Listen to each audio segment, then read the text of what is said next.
고 이어령 교수는 평생 수만 권의 책을 읽고 또 장관을 지내고 올림픽 개막식을 기획하는 등 화려한 업적을 남겼던 분입니다. 그런데 그분이 이어령의 마지막 수업에서 정작 암에 걸려 죽음을 앞에 두고 가장 소중하게 꺼내놓은 기억은 그런 성취가 아니었습니다. 그것은 어릴 적 어머니가 늦게 들어오는 아들을 위해 대문 앞에 켜두었던 호롱불, 부엌에서 들려오던 도마 소리, 그리고 어머니가 정성스레 차려주신 따뜻한 밥상의 기억. 그는 이것을 라스트 메모리라고 했습니다. 그러면서 이런 이야기를 합니다. 인생은 무엇을 성취했는가, 무엇을 가졌는가의 문제가 아니라 어떤 이야기 속에 있었느냐의 문제다.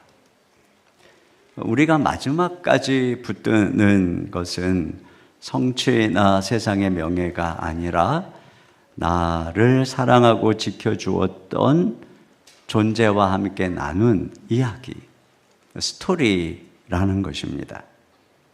팀 켈러 목사님은 이런 얘기를 했어요. 사람은 명령 때문에 바뀌지 않는다.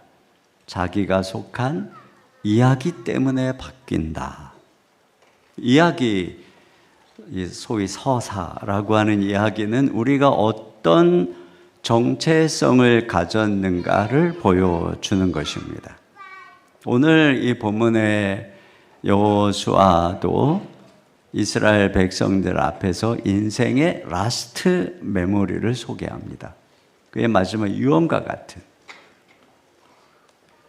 그래서 지난 수백 년 동안 이 이스라엘 백성들이 어떤 이야기 속에 살았는가를 상기시키는데요. 자, 첫째, 우리가 여기서 찾을 메시지는 우리는 하나님의 이야기 속에 놓인 사람들이라는 것입니다. 우리가 읽은 이 본문에서 여호수아는 그러므로 이제는 이렇게 하면서 여호와만 섬기라고 권면을 하는데, 여기 그러므로 이제는 이 앞에 어떤 이야기를 하고 그러므로, 자, 그 앞에 무슨 이야기를 했는가요? 여호수아가 그들에게 이 권면하기 전에 들려준 이야기가 뭘까요? 첫째는 하나님이 선택하신 이야기입니다. 여호수아가 소개하는 역사는 아브라함의 결단이나 믿음에서 시작하는 것이 아니고 2절 보세요. 어떻게 시작하나? 2절입니다. 시작.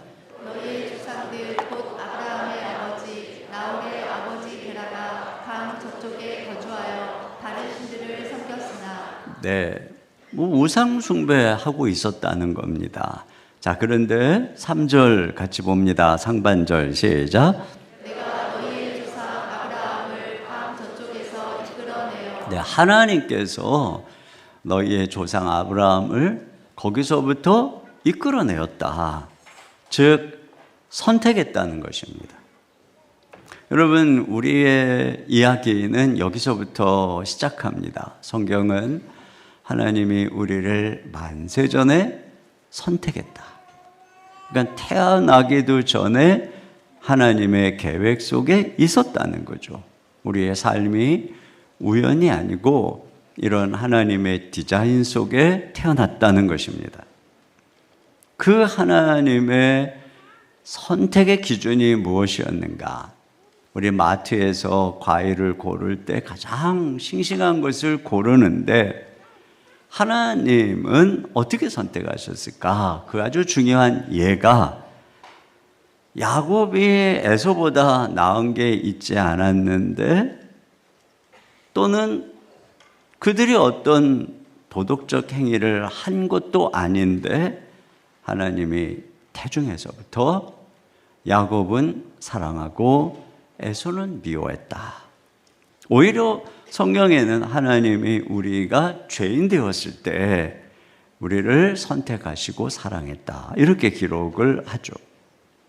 그러니까 우리는 우리가 어떤 존재이든, 아니 오히려 죄인인데 그냥 만세 전부터 존재 자체로 하나님의 사랑받는, 하나님의 선택된 사람이라는 거죠. 이것이 바로 오늘 우리들에 대한 이야기의 진실인 것입니다.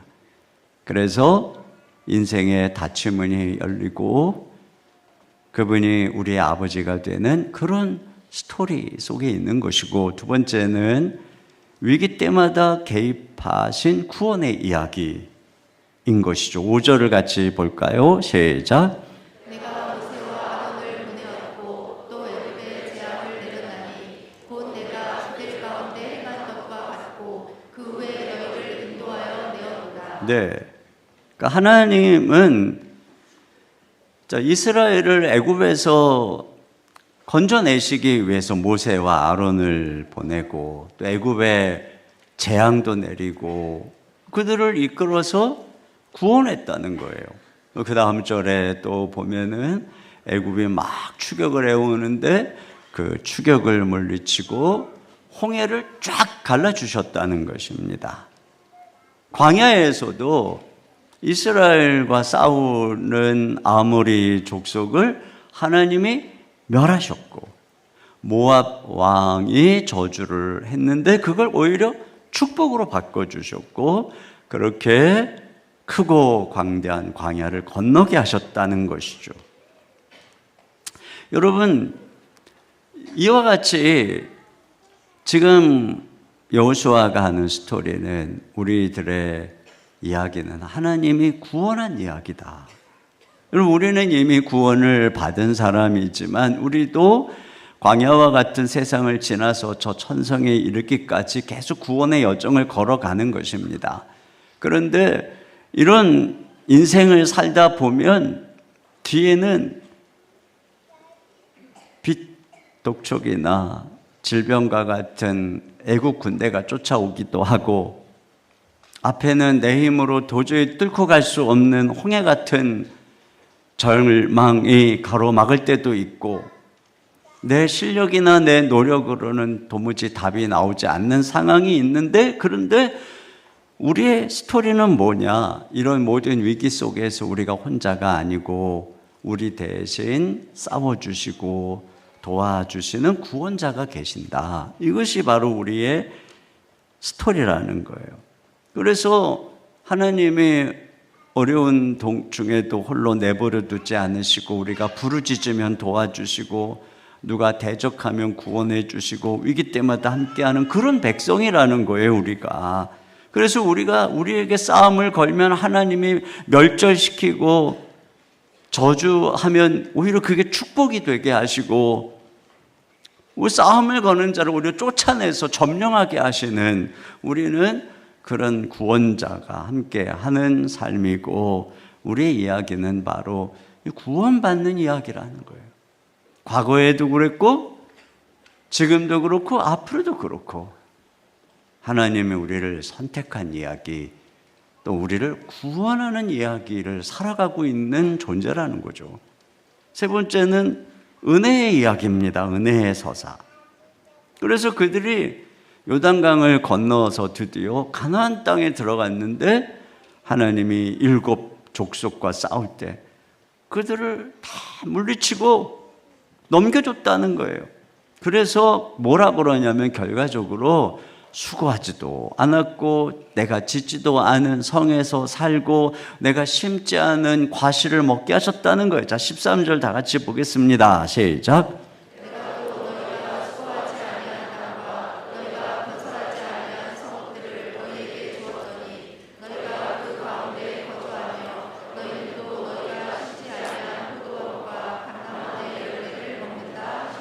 네, 이게 은혜죠. 내가 짓지도 않고 심지도 않은 그런 집에서 살고 그런 열매를 먹게 하신 이 은혜의 스토리인 거예요. 여러분, 은혜라고 하는 것은 받을 자격이 없는 자에게 베푸시는 호의입니다. 여러분, 우리는 부족하고 연약하고 겁 많고 그래서 약육강식에 이 세상에서 살아남을 수 없는 존재예요. 그런데 하나님은 우리를 선택하고 우리를 구원하고 그 우리에게 이런 한없는 은혜를 베푸시는, 우리를 긍휼히 여겨주시는, 그래서 보면 망할 것 같고 실패할 것 같은데 결국은 하나님이 합력하여 선을 이루는 거죠. 정말 은혜예요. 갑자기 그 생각이 나네. 예전에 어느 제 신학교 동기 목사님 교회 가서 헌신 예배 설교를 하는데 저를 이렇게 소개하더라고요. 옛날 신학교 때 이인호 목사 사람 구실이나 할까 했는데 저렇게 목회를 한다고요. 제가 생각해보면 은혜예요, 은혜. 정말 그냥 내버려두면 사람 구실도 못할 존재. 근데 이 모든 것들이 합력해서 선을 이루는 것입니다. 나치 수용소의 생존자인 주는 나의 피난처의 저자 코리텐 붐 여사가 인생의 고난에 대해서 이야기할 때 종종 이 자수의 뒷면을 사람들에게 보여줍니다. 자수 놓고 뒷면을 보면 실들이 막 엉키고 설켜 있잖아요. 무질서하게. 그녀는 이렇게 말을 합니다. 우리의 인생, 특히 고난의 시간은 이 자수의 뒷면을 보는 것 같습니다. 그래서 우리는 하나님, 내 인생은 왜 이렇게 엉망입니까? 왜 이런 아픔을 주십니까? 우리는 이해할 수 없습니다. 이렇게 탄식합니다. 그러면서 코리텐 붐 여사가 그 자수를 뒤집어 앞면을 보여주는 순간 사람들이 탄성을 지릅니다. 그곳에는 금실과 은실로 수놓아진 아름다운 왕관 모양이 선명하게 나타나 있었기 때문이죠. 여러분, 이것이 바로 우리 인생의 많은 고난 속에 숨겨진 이 하나님의 이 은혜의 스토리인 거예요. 그래서 결국 궁극적으로 우리를 향한 하나님의 이야기는 재앙이 아니고 축복이라는 거예요. 미래와 희망을 주는 은혜의 스토리라는 거죠. 그래서 지금 조금 힘들다 할지라도 하나님의 때가 되면 하나님이 그 자수를 뒤집어서 그 비밀스럽고 놀라운 일을 보여주시는 거예요. 사실 저도 그 정말 사랑구실이나 할까? 그때는 정말 내 인생에 왜 그럴까? 진짜 내가 사랑구실이나 할까? 그때 저의 기도는 하나님, 저 훌륭한 목사 되는 것도 원치 않으니 그냥 사람같이만 살게 해주세요. 그게 저의 기도였거든요. 그런데 하나님이 때가 참에 그 자수를 이렇게 뒤집어서 저의 삶을 펼쳐주시는 것을 생각해 보면 하나님의 우리 인생을 향한 스토리는 이와 같은 것이에요. 율법은 우리에게 어떤 도덕적 선택을 할 것인가를 묻습니다. 그런데 복음은 우리가 어떤 서사, 이야기에 속한 존재인가를 알려줍니다. 그리고 바로 그 이야기가 우리의 마음을 바꾸고 우리의 인생을 움직이게 하는 것입니다. 그러니까 여러분의 지난 삶을 도덕적인 옳고 그름으로 보면서 자책하지 마세요. 그것은 우리의 마음과 삶을 변화시키기는커녕 정죄하고 낙심하게 합니다. 그거보다 더 큰 놀라운 하나님의 선택과 구원과 은혜의 거대한 이야기를 우리가 그 이야기 한가운데 있음을 봐야 돼요. 그리고 이러한 하나님의 스토리 속에 내가 있음을 아는 사람만이 이제 내가 무엇을 선택하고 살아가야 하는가를 알게 되는 것이에요. 두 번째, 바로 오늘 여호와만 섬기기로 선택하십시오.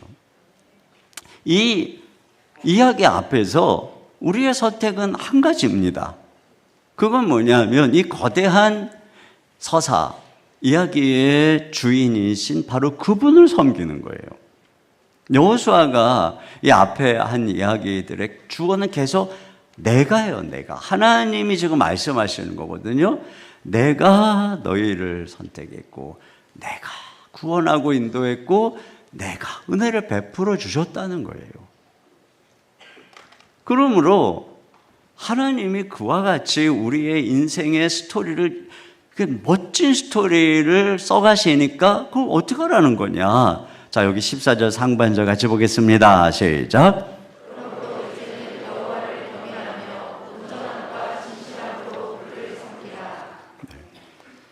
여기 온전함은 흠이 없는, 그 제물로서 흠이 없는, 진실함은 변함이 없는 그런 신실함을 말하는 거예요. 다시 이걸 마음으로 말하면 그냥 순수하게 나뉘지 않은 마음을 가리키는 것입니다. 여러분, 우리가 누군가 나를 사랑하는데 뭐 다른 이성도 사랑한다.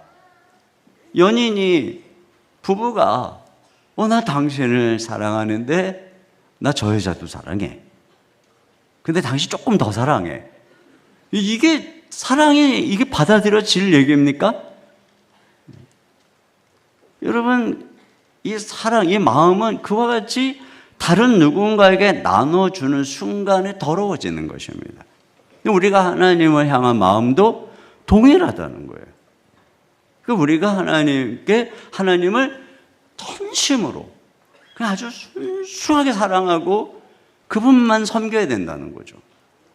그런 면에서 장애물이 뭐냐? 자, 우리가 치워야 될 장애물을 얘기하죠. 14절 하반절입니다. 시작. 너희의 조상들이 강 저쪽과 애굽에서 섬기던 신들을 치워버리고 여호와만 섬기라. 네. 이 강 저쪽과 애굽에서 섬기던 신들을 지금 갖고 있는 거예요, 이 사람들이. 지금 벌써 가나안 땅에 입성한 게 한참 됐어요. 그런데 아직도 애굽에서의 신들을, 그리고 그 광야에서의 신들을 품고 있는 거예요. 호주머니에 갖고 다니는 것입니다. 몸은 출애굽을 했는데 마음은 출애굽을 못하고, 몸은 가나안 땅에 들어왔는데 마음은 들어오지 못한 거예요. 그 장소가 바뀐다고 마음도 바뀌는 것은 아니죠. 그렇잖아요. 우리가 이곳에 이렇게 몸은 예배당에 들어왔는데 과연 내 마음도 하나님 앞에 있는가? 근데 지금 그 우상을 치워버려라, 이렇게 말씀하고 있어요. 그러니까 우리가 의도적으로 치워버려야 된다는 것입니다. 여러분, 우리가 이제 잠시 몇 시간 있으면 해가 바뀌는데, 해가 바뀐다고 내가 거룩해지나요? 의도적으로 끊어내지 않으면 그냥 그 우상들은 2020년에 그대로 따라옵니다. 그러면 자, 우리가 치워야 될 우상이 뭐냐? 그건 단순한 부적, 무슨 그런 신상, 이런 것이 아니에요. 그 핵심이 뭐냐? 성경은 바로 탐심이 우상숭배다. 그래서 팀켈러는 그것이 없으면 살 수 없을 것 같은 그 무엇, 이게 우상이라는 거예요. 그게 있어야 행복하고 그것이 있어야 기쁜. 물론 우리 삶에 하나님이 선물로 주신 것으로 인해서 우리가 행복하기도 하고 기뻐하기도 할 수 있어요. 그런데 하나님은 이런 거는 그리스도인은 누리지도 말고 세상 것으로 행복하지도 마라, 그런 말씀이 아니라 그것이 하나님보다 더 높은 자리에 있는 것입니다. 그러다 보니까 그걸 얻으려고 하나님을 소홀히 하고 불법을 행하고 미신을 찾고 그것 때문에 고민하고 그것 때문에 죄를 짓고 이런 것들이 바로 우상인 거죠. 그 욕심을 취하려고 이런 것들을 우리가 다 이 지금 세겜, 여기 지금 세겜에서 이러고 있는 건데 거기 다 묻어야 된다는 것입니다.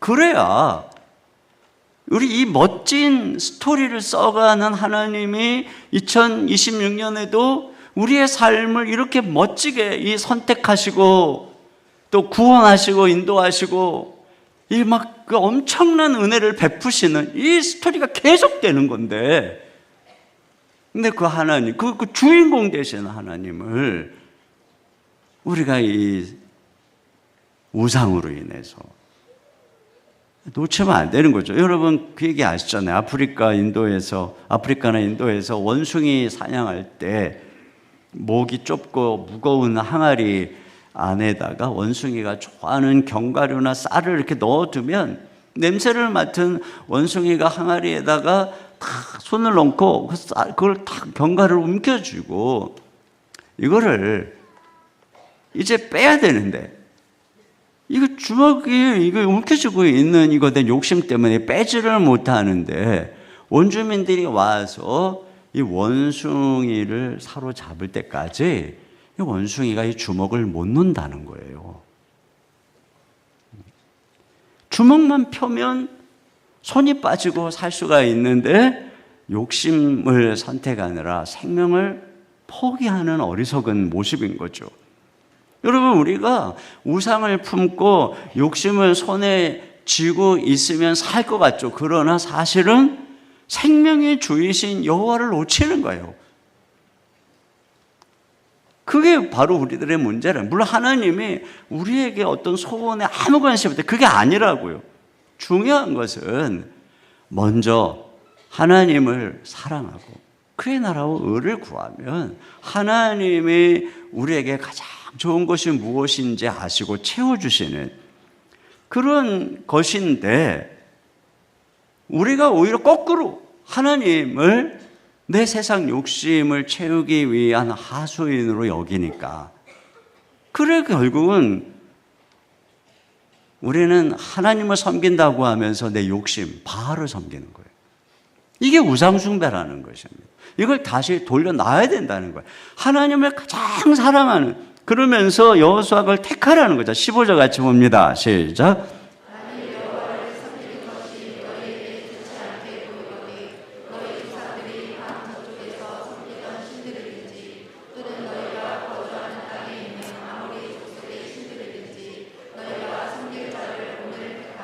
그러니까 여호와를 섬기든지 너희들이 그 좋아하는 우상을 섬기든지 둘 중에 하나를 택해야지 둘 다는 안 된다. 두 마음은 안 된다. 두 주인을 섬길 수 없다는 것입니다. 하나님이냐 우상이냐지 둘 다 섬길 가능성은 없어요. 그런 면에서 결단하라는 것입니다. 여호와만 사랑하기로. 그러면서 여호수아가 뭐라 그러냐? 15절 하반절 같이요. 시작. 네. 지금 이렇게 결단하라고 하는데 보면요, 이 이스라엘 백성들이 신명기에 보면 약속의 땅 입성을 앞에 두고 거기서도 이 모세와 더불어 이 선택의 결단을 요구하는데, 이제 지금은 이 여호수아와 더불어 가나안 땅을 얼추 정복을 했어요. 다 분배까지 했어요. 근데 이 상황에서도 또 선택하라고 하는 것이죠. 그러니까 성경은 가나안 땅 입성 전에도 결단하라고 그러고 정착을 어느 정도 해가는 때에도 선택하라고 그러고, 그러니까 우리는 늘 선택을 해야 됩니다. 작년에도 선택했고 이제 새해를 바라보는 지금도 선택하고, 오히려 여러분 힘들고 어려울 때는 우리가 하나님만 바라봅니다. 그런데 이제 좀 안정이 되고 살만하면 그때 과연 그때도 우리가 하나님만 섬기는가, 그분이 여전히 1번인가, 이 결단을 해야 됩니다. 자, 그런데 세 번째로 우리는 할 수 없으나 주님이 하셨다는 것입니다. 여기 백성들이 이렇게 얘기를 하니까 뭐라 그러냐면 이제 뒤에 보면은 우리가 섬기겠나이다 그럽니다. 그 여호수아가 설교했고 백성들이 우리가 섬기겠나이다, 이거는 무슨 얘기? 우리가 할 수 있습니다. 이렇게 얘기를 하면 여호수아가 그 말을 듣고 할렐루야, 아멘. 자, 우리 따라합시다. 할 수 있다, 할 수 있다, 아멘. 뭐 이래야지 정상인데 여호수아가 뭐라고 그러냐면은 너희가 능히 섬기지 못하리라 이렇게 얘기합니다. 완전히 찬물을 끼얹어요. 여러분, 이것은 저주하는 게 아니고 현실 직시하는 거예요. 신년의 서점의 베스트셀러 코너에 가면 온통 너는 할 수 있어, 꿈꾸는 대로 돼, 이런 책들로 가득합니다. 그런데 성경은 그런 긍정으로 죄를 이기고 순종할 수 없다는 것입니다. 그래서 이 여호수아서 다음에 이어지는 사사기 우리가 계속 봤잖아요. 여호수아와 장로들이 죽은 후에 여호와를 알지 못하는 다른 세대가 일어나서 그들이 다 우상을 숭배했다는 것입니다. 안 되더라는 거예요. 우리가 계속 사사기에서 살펴보는 거. 그러다가 또 사사가 죽으면 또 타락하고 또 나타났다가 또 타락하고 이 반복하는 것. 여러분, 우리의 삶도 그렇죠. 계속 결심하지만 또 무너지고, 마치 로마 신화의 그리스 로마 신화의 시치푸스가 바위를 정상으로 올려가 또 굴러떨어지고, 다시 또 올렸다가 또 굴러떨어지고 하는 것처럼 우리의 결심의 바위가 막 올랐다가 굴러떨어지고. 근데 여러분, 이것이 바로 타락한 죄로 인한 이 저주의 멍에인 것입니다. 우리의 힘으로는 절대 죄를 못 이겨요. 그런데 우리가 절망하지 않는 이유는 바로 우리에게 이 돌을 대신 굴려주시고 순정을 완성해 주신 그리스도가 계시기 때문에 그렇습니다. 그래서 오늘 성경은 여호수아를 통해서 바로 예수님을 바라보게 하는 거예요. 여기 여호수아라고 하는 이 히브리어는 헬라어의 예수와 같은 이름입니다. 그래서 이 여호수아는 장차 오실 예수의 모형이에요. 그래서 이 불완전한 여호수아가 온전히 순종하게 못하잖아요. 그것을 예수님이 성취하시는 거예요. 첫째로는 여기 지금 이 불완전한 세겜 언약을 완전한 새 언약으로 성취시켜 주십니다. 지금 세겜에 불러 모아놓고 언약을 하는 거거든요. 25절 같이 보겠습니다. 시작.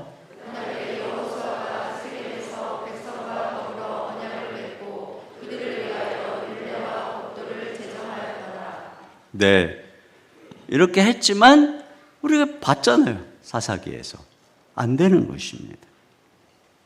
여호수아는 백성들에게 땅을 차지하게 했지만 새 마음을 주지 못했고 순종하게 하지를 못했어요. 그런데 예수님께서는 우리에게 십자가를 통해서 새 마음을 주시고 성령을 보내주셔서 우리가 하나님의 말씀대로 살 수 있게 해주신 거예요. 또 여호수아는 나와 내 집은 여호와를 섬기겠노라. 그리고 그가 살아있는 동안에는 영향력이 있었는데 그가 죽으니까 백성들이 다시 타락했습니다. 그런데 예수님은 당신의 삶으로 완전하게 십자가에 죽기까지 복종하심으로 우리가 어떻게 하나님을 섬겨야 되는지 몸소 보여주시고 죽으시고 부활하신 주님은 지금 살아계신 거예요.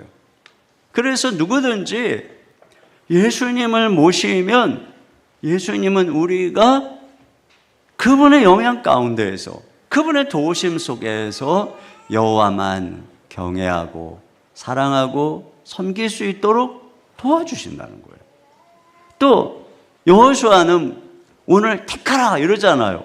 그런데 예수님께서는 내가 너희를 택했다. 너희가 나를 택한 것이 아니요 내가 먼저 너희를 택해서 세웠다. 이렇게 말씀하십니다. 여호수아의 언약은 인간의 선택, 우리의 의지에 놓여 있어요. 그러나 예수님의 언약은 하나님의 선택 위에 놓여 있는 것이죠. 그래서 예수님 안에서 우리가 손을 놓쳐도 주님이 우리의 손을 놓지 않아요. 여러분, 눈이 많이 오고 꽁꽁 얼은 겨울날 아빠와 아이가 빙판을 걷습니다. 아이가 고사리 같은 요만한 손으로 아빠의 손을 꼭 잡고 막 열심히 걷다가 자기도 모르게 파당 하고 미끄러지니까 이 고사리 같은 손에 악력이 작으니까 아빠의 손을 싹 놓치죠. 여러분, 이게 바로 우리의 선택과 결단의 힘입니다. 그건 안 되는 거예요. 여호수아 앞에서 이 백성들이 우리가 할 수 있습니다, 우리가 섬기겠습니다 그랬는데 문제가 생기니까 다 놓치는 거예요. 그런데 아빠가 그 위기의 순간에 아이의 손을 꽉 손목을 잡아요. 아빠는 절대 놓치지 않죠. 아이가 넘어져서 그냥 공중에 대롱대롱 매달려도 아빠는 손으로 아이를 꽉 붙잡아서 넘어지지 않게 하는 거죠. 이것이 바로 하나님의 선택의 신실함인 것입니다. 여호수아는 너희가 선택해라, 율법이 그거예요. 우리가 그렇게 못하죠. 하나님은 내가 너를 선택했다. 이것이 바로 우리가 주님을 의탁하는 사랑의 의탁인 것입니다. 자, 여러분, 여호수아는 오늘 우리에게 택하라, 오늘 택하라 이렇게 오늘 본문에 기록하고 있어요. 헬라어로 시간을 나타내는 두 개의 단어가 있는데, 하나는 크로노스, 이건 그냥 시간이 이게 달력이 넘어가고 해가 바뀌는 그런 시간입니다. 그래서 이제 조금 있으면 이제 새해가 되는, 이런 시간 속에서는 어제의 습관, 어제의 실패, 어제의 우상숭배가 그냥 그 다음 해로 흘러 들어갑니다. 그런데 성경에는 시간을 나타내는 또 하나의 단어가 있는데, 그것은 카이로스, 기회 또는 타이밍을 말하는 것입니다. 그냥 흘러가는 것이 아니라 사람이 그걸 포착하고 결단할 때 내 것이 되는 순간을 가리키는 것이죠.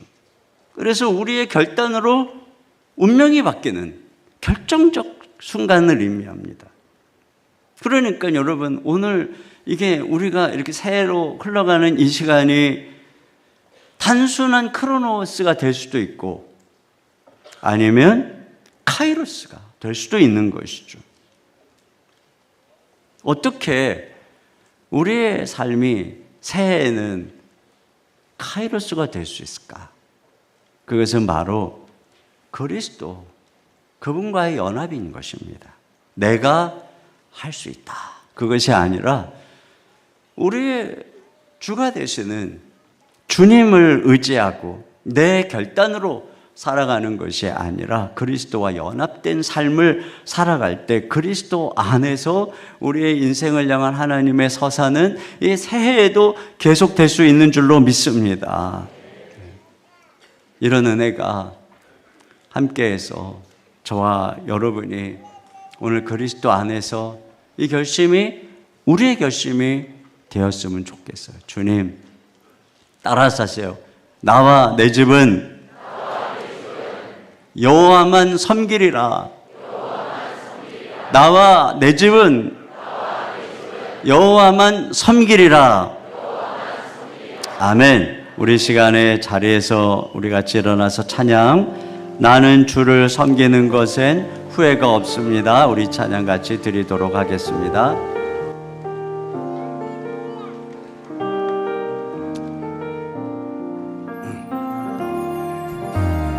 나의 평생에 가장 복된 일은 내가 예수님을 만난 것이라.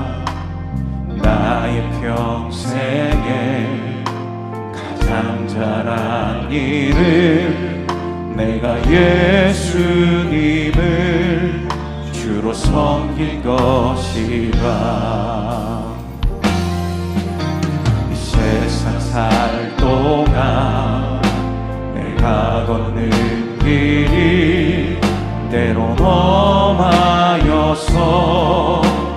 넘어질 때도 주의 강한 손이 나를 붙드시니 나는 예수님만 주로 섬기며 살리. 나는 주를 섬기는 것에 후회가 없습니다. 내가 걸어온 모든 시간 다 주의 은혜로 내가 걸어갈 모든 날도 주만 섬기며 살리. 오직 예수 이름 부르며 살아가리라.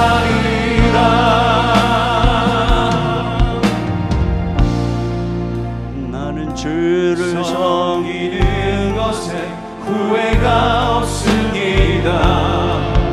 내가 걸어온 모든 시간 다 주의 은혜로 내가 걸어갈 모든 날도 주만 섬기며 살리. 오직 예수 이름 부르며 살아가리라. 이것이 나의 이것이 나의 간증이요 이것이 나의 찬송일세. 나 사는 동안 끊임없이 구주를 찬송하리로다. 우리 같이 기도 제목 함께 한 목소리로 읽고 기도하겠습니다. 나를 택하시고 구원하시며 은혜 주시는 하나님, 내 삶이 하나님의 이야기 속에 있음을 인정하며 믿게 하소서. 아멘. 새해에는 우상을 쥔 손을 펴고 오직 여호와만 붙들고 섬기는 삶을 선택하고 결단하게 하소서. 아멘. 연약한 나의 결단을 넘어 나를 끝까지 붙드시는 예수님과 연합하여 카이로스의 새해를 맞이하게 하소서. 아멘. 네. 자, 우리 이 시간 함께 이 기도 제목을 가지고 기도할 때 혹시 25년 내가 하나님보다 더 의지했던 나만의 항아리 속의 견과류가 무엇일까? 내가 무엇을 이렇게 꽉 쥐고 그래서 하나님을 멀리하고 있었나? 2026년으로 넘어가기 전에 여러분 우리가 그것을 주님께 펴면서 기도했으면 좋겠어요. 주님, 제가 2026년에는 하나님만 섬기겠습니다. 내가 먼저, 우리 집이 정말 여호와 하나님만 제일 먼저 사랑하겠습니다. 이런 고백을 가지고 우리 이 시간에 주여 한번 부르시고 한 목소리로 기도하겠습니다.